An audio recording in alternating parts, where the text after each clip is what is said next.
Hey guys, it's Purpose Driven Live Sports, and I'm back here for another NBA video. So today we have two Game 3s. We have the Portland Trailblazers versus the Nuggets Game 3. That series is now in Portland, and we have Game 3 between the Boston Celtics and the Milwaukee Bucks. This game is also going to be in Boston. So first I'm going to break down the Milwaukee Bucks and Boston series. So last game we saw three-point shooting dominate. To me, that's the dominant story. In the first game, Milwaukee could not make a shot. They lost by 22. Their defense was subpar. It wasn't terrible, but it was subpar. Boston made, I think it was like 14 threes in that game. Everybody was shooting well. Kyrie had 26 points, 11 assists, 7 rebounds. Al Horford had 20 points, 11 assists. He basically locked down Giannis Antetokounmpo along with Aaron Baines, those two making a combo. They walled off the middle to Giannis Antetokounmpo the best they could, and it worked for most of the game. He only shot 7 of 21, so that's great, excellent defense. Game 2, Chris Middleton went off. He had 29 points. He went 7 of 10 from 3-point range. They shot 20 of 47 from 3. So to me, that's the whole story. For Milwaukee, to me, to win this series, they're going to have to continue to shoot, and they're going to have to match Boston, because to me, Boston's not going to have another cold game like they did, and they're not going to allow a 24-2 run. To me, that just doesn't happen very often, and I think their defense is going to go back to what they did in Game 1, which is pretty much try the best you can to wall off Giannis Antetokounmpo, and they will definitely live with him shooting perimeter shots. I don't care if he's making them. That's where you want him to shoot until he proves that. If he becomes a 40% three-point shooter, it's going to be bad for the league. But until that happens, you let him shoot perimeter shots. And that's what, to me, Boston's going to do. They're going to make sure he doesn't get inside as easily, because there's not a lot you can do because of his length. But they're going to do the best they can. I also expect Kyrie Irving to bounce back. He had 9 points in the last game, went 4 of 18 from the field. Jesus Christ. I don't think that's going to happen again. I don't think Al Horford had a good game either. Jason Tatum's only averaging 4.5 points. He's got to get back to what he's been doing, which is he's a young kid. He's a great scorer at a young age. He's just got to get back to playing his game. And a thing that I hear a lot about is that Kyrie is so ball dominant that sometimes it's hard for other guys to find shots. Well, then what they could do is they could play Tatum a little more when Kyrie's not in the game, so he could get his rhythm. I think because of the adjustments that Brad Stevens, the Celtics head coach, makes, is that he's so great at making adjustments, especially out of timeouts, rotations. He's gotten better at that. If he could find some more minutes without Kyrie on the floor for Jason Tatum, that would help him get his rhythm, I think, and that would be really great for them. To me, Boston needs Jason Tatum to be playing well and for him to be shooting the ball well, for him to be scoring. If he's not scoring, that doesn't help them, because to me, he is their second option. It's Kyrie, Jason Tatum, then it's Al Horford, and then you go down from there. But it would be actually really good, I think, if he played some more with Gordon Hayward. Those two in rotation together, playing a lot more, that'd be good for them to catch a rhythm together, because those two,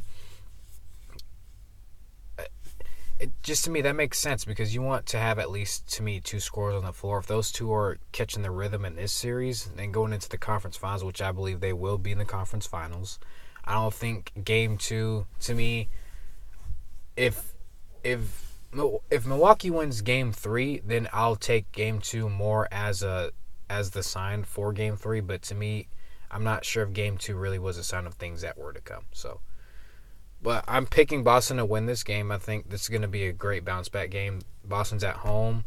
They're a really great team at home. Kyrie Irving plays very great at the Boston TD Garden. So we'll see what happens. I do expect Milwaukee to shoot the ball well. Not great like they did in Game 2, but I do expect them to shoot the ball well.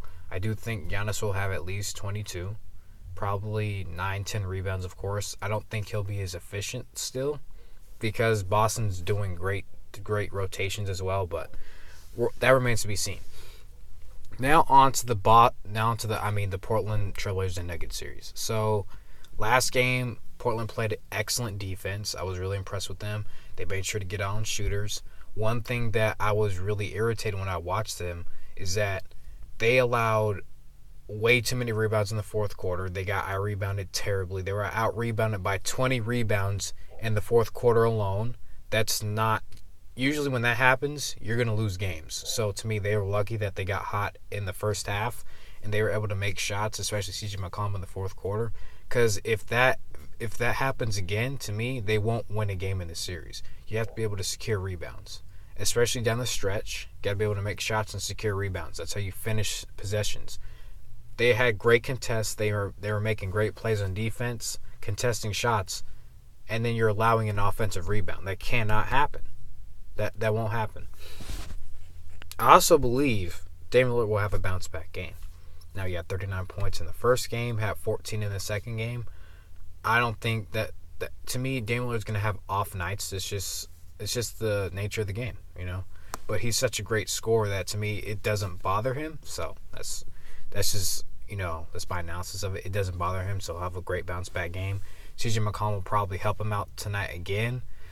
I just think, to me, Portland plays so well at home because of how great the crowd is that this is probably going to be one of those games where I pick Portland to actually blow out the Nuggets. I think they'll actually shoot really great in this game. I would say it's going to be in the 115 to 95. I'll say it's 115-100 type of game for Portland to win. I do think Nikola Jokic will probably have 20 rebounds, 10 assists, maybe 20 points, 10 rebounds, and 8 assists, because that's usually what his stat line is. He'll probably have that type of game, but because of the injury to Jamal Murray, I think that's going to play a big part, because you did see him on the exercise bike with his leg, with that thigh. Look for Portland to attack him some more, because I did see him at the end of C.J. McCollum at the end of game 2. He was getting that. What a lot of players do now is they try to do the pick and pop, which is or the pick and roll, more times where they get a weaker defender on them so they can attack that player. LeBron, to me, really started that with Steph Curry. You got Kyrie. Kyrie was doing it, and now a lot of teams do it. James Harden does it. And because, to me, because Denver's not, they're a good defensive team. They're not great, even though they're great in opponent three-point percentage. They're not a great defensive team, so that could spell bad for them, but that remains to be seen. So, like I said, in this game, I'm picking Portland to win. I think it's going to be 115-100. I could see Damian Lillard having about 35 points, CJ having about 25.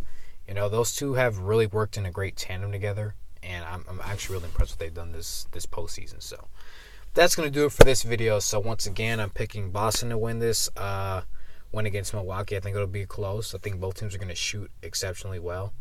It's going to be an up and down game. I think the Boston and Bucks game will be tonight. And then for Portland, I picked them to blow out the Nuggets. It'll probably be closer at the end, just because Denver does have a deep bench and they can kind of cut the game closer. But I still think Portland's going to win this game either way. So that's going to do it. So thank you guys for listening and watching this video. I want to thank all my subscribers. Thank you guys again, and I'll see you guys in the next video.